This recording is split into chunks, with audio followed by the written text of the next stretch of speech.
General bogie में ऊपर seat पर सोया हुआ होता है कि अचानक से ट्रेन रुकती है और उसका ध्यान उसकी पत्नी रागिनी पर पड़ता है। रागिनी योगेश की पत्नी, जिससे उसका 6 साल पहले तलाक हो चुका होता है। वह अपनी पत्नी को देखकर हैरान हो जाता है और अपनी सीट से उतरकर नीचे आ जाता है।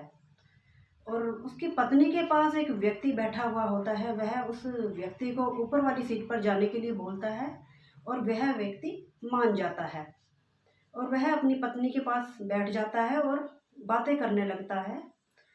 और रागिनी से बोलता है कि और बताओ रागिनी, तुम यहाँ कैसे और कहाँ जा रही हो। तो रागिनी बोलती है कि मैं कानपुर जा रही हूँ, मेरी माँ की तबीयत ठीक नहीं है। तो रागिनी भी योगेश से पूछती है कि योगेश तुम कहाँ जा रहे हो। तो योगेश भी जवाब देता है कि मैं भी कानपुर ही किसी काम से जा रहा हूँ। ऐसे ही दोनों बातें करते हैं कि अगले स्टेशन पर गाड़ी रुकती है और वहाँ एक कुल्फ़ी वाला आ जाता है। तो योगेश रागिनी से बोलता है कि रागिनी, कुल्फ़ी खाओगी क्या। पहले तो रागिनी मना करती है, फिर कहती है कि कुल्फ़ी तो मैं खा लूँगी, लेकिन मेरी एक शर्त रहेगी। तो योगेश बोलता है कि हाँ बताओ, क्या शर्त है तुम्हारी। तो रागिनी बोलती है कि पैसे मैं ही दूंगी कुल्फ़ी के। तो योगेश कहता है कि हाँ चलो ठीक है, तुम ही दे देना पैसे।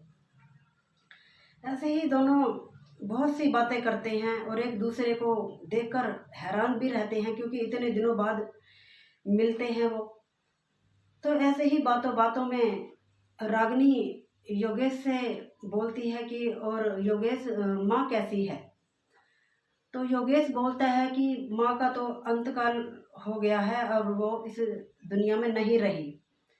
तो रागिनी सुनकर हैरान हो जाती है और योगेश से बोलती है कि माँ को तो मैंने सही सलामत छोड़ा था, फिर कैसे। तो योगेश बोलता है कि तुम्हारे जाने के बाद माँ की तबीयत बहुत खराब रहने लगी और उनका अंतकाल हो गया। और तो योगेश रागिनी से बोलता है कि और रागिनी, तुम सुनाओ, तुम्हारा जीवन कैसे कट रहा है। तो रागिनी बोलती है कि मैं भी एक प्राइवेट स्कूल में पढ़ाती हूँ, जिसमें मुझे 10,000 रुपये महीने के मिल जाते हैं।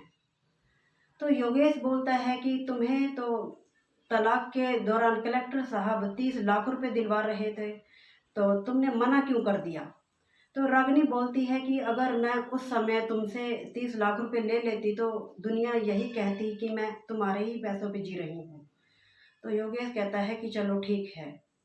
ऐसे ही दोनों बातें करते हैं और फिर रागिनी भी योगेश से पूछती है कि योगेश तुम बताओ, तुम आजकल क्या कर रहे हो, कैसे चल रहा है। तो योगेश भी कहता है कि बस मैं भी, माँ तो अब चल बसी है, अब मैं खुद ही खाना बनाता हूँ, खुद ही अपना जीवन यापन कर रहा हूँ। तो ऐसे ही बातें करते करते तो रागिनी भी योगेश से पूछती है कि योगेश तुम कहाँ जा रहे हो। तो योगेश भी बोलता है कि मैं भी कानपुर ही किसी काम से जा रहा हूँ। तो जैसे ही गाड़ी चलती है अपनी दिशा की ओर, तो दोनों का ही स्टेशन आ जाता है और वह कानपुर स्टेशन पर उतर जाते हैं। और योगेश रागिनी से बोलता है कि रागिनी, तुम्हें अपनी माँ के वहाँ कितना समय लगेगा। कि मैं रात को अपनी माँ के वहाँ रुकूंगी और सुबह ही 8 बजे घर के लिए रवाना हो जाऊंगी। तो योगेश बोलता है कि ठीक है, मैं तुम्हारा यहीं स्टेशन पर इंतज़ार करूंगा। तो रागिनी भी बोलती है कि चलो ठीक है। अगले दिन योगेश अपना कानपुर में जो भी उसे काम होता है, उसे काम को ख़त्म करके और वहाँ स्टेशन पर पहुँच जाता है। और रागिनी भी तकरीबन 10 बजे के करीब स्टेशन पर पहुँचती है। और दोनों जैसे ही बातें करती हैं कि वहाँ कुल्फ़ी वाला आ जाता है और योगेश रागिनी को बोलता है कि तुम्हें कुल्फ़ी बहुत पसंद है, चलो कुल्फ़ी खाते हैं। तो जैसे ही दोनों कुल्फ़ी खाने लगते हैं कि आधे घंटे के बाद वहाँ ट्रेन आ जाती है और वह ट्रेन में बैठ जाते हैं और बातें करने लगते हैं। कि योगेश रागिनी को बोलता है कि रागिनी, मैं पहले से बहुत बदल चुका हूँ, अब किसी को परेशान भी नहीं करता। तो रागिनी कहती है कि जब मैं तुम्हारे साथ रहती थी, जब मैं तुम्हारे साथ थी तो मेरा 2 बार गर्भपात भी हुआ, नहीं तो आज हमारे 2 बेटे होते, एक 8 साल का होता और एक 6 साल का होता। जैसे ही योगेश सुनता है कि उसकी आंखें नम हो जाती हैं और रागिनी भी योगेश के कंधे पे सिर रखकर रोने लगती है। और ऐसे ही बातें करते करते रागिनी का स्टेशन आ जाता है, उसका गांव आ जाता है और योगेश रागिनी से बोलता है कि रागिनी तुम्हारा स्टेशन आ गया है।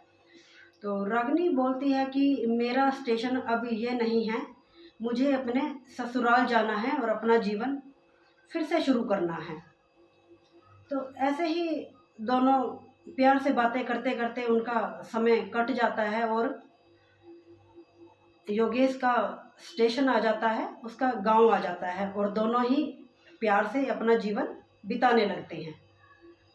तो इस कहानी को सुनाने का उद्देश्य किसी को परेशान करना या किसी का दिल दुखाना नहीं है, बस आप लोगों को जागरूक करना है कि समय रहते ही हमें अपने रिश्तों को समझना चाहिए,